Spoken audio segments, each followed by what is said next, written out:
Hello everyone, I'm David Tinoco, PhD student at University of Côte d'Azur, and today I will talk about controllability of quantum systems in Julia.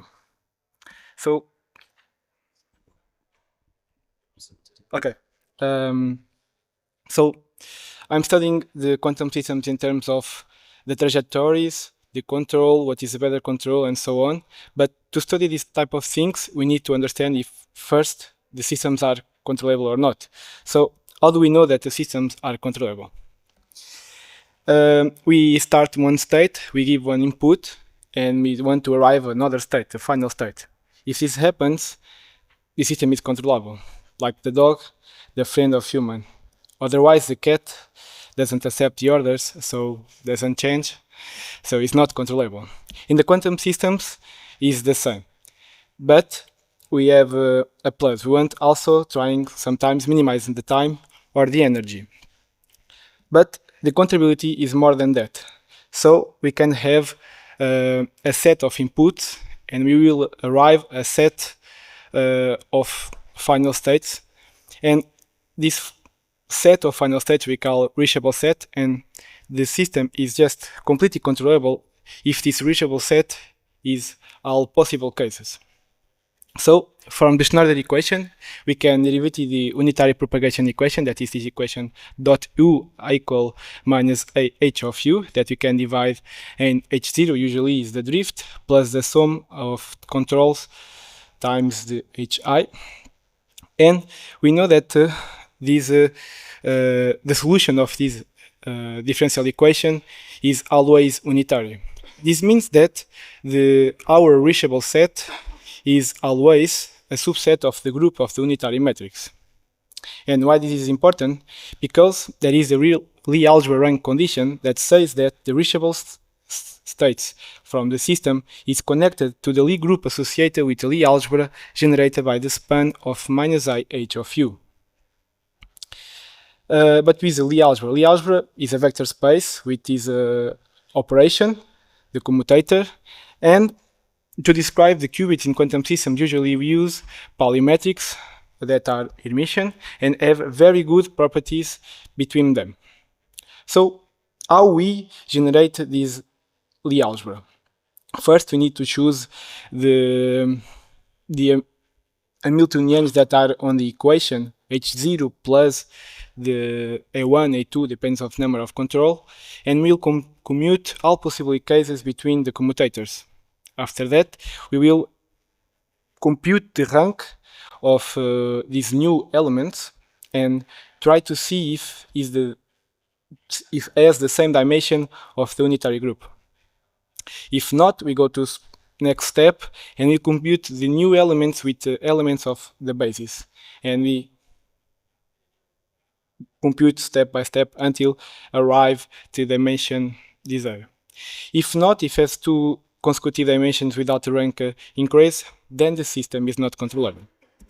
So after now I will use these NV centers as example, that basically is some diamonds have some defects that in the very organized carbons, there is one nitrogen that is not one carbon, so a nitrogen has less one electron, so there is one electron free that is asking for connection. And that Hamiltonian on top gives exactly what is this system. And you can see now that there is another operation that is a tensor product or Knocker product, if you prefer, that connect the polymetric. So the number of qubits depend the number of the polymetrics that we have connected by the tensor product. So to implement this, I use the polystrings.jl. That is a very good package where we can put in very mathematical way these operators, these Hamiltonians that are on the system, and also commute the commutators very fast because they encode more or less in terms of bits. So the computations are very, very fast. And you can see that a simple example where in Julia that we can also have interface with symbolics. So for us mathematicians, this is very nice because we can just write in the same that we write by hand.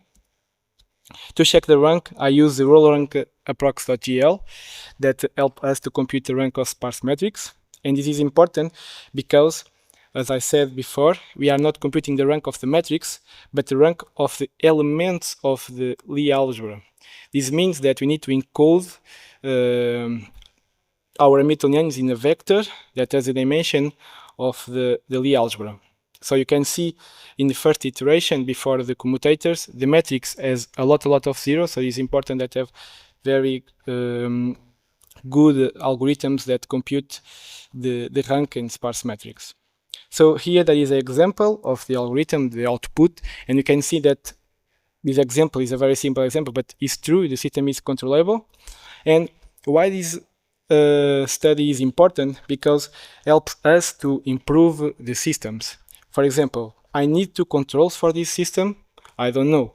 But imagine that we cut the second control, saying, in other words, is saying that the control is 0 for every time. Then we arrive at a system that is not controllable, is false. So this algorithm is important to understand how many controls we need and so on. I have also here another example. This is not so important what is the example, but it's just to show that for just 4 qubits, the algorithm took 24 iterations to say that it's false. And yeah. But the important thing here is that in the last iteration, the package need to check a rank of 8 million of columns, a matrix of 8 million of columns. And by hand, this is impossible. And this is how Julia is helping me to check my theory, putting in a very simple way. Thank you.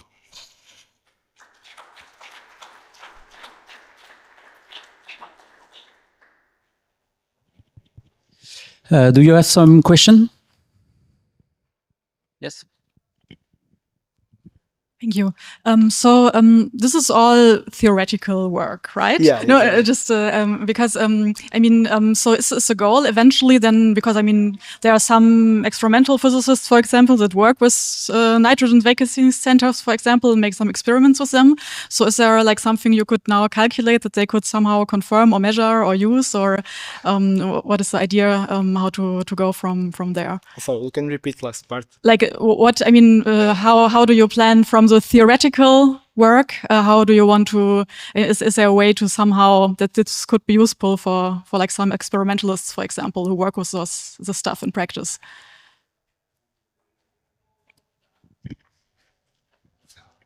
Sorry, I just get half of the question. You are asking me if these results have after some proposital practical real, no?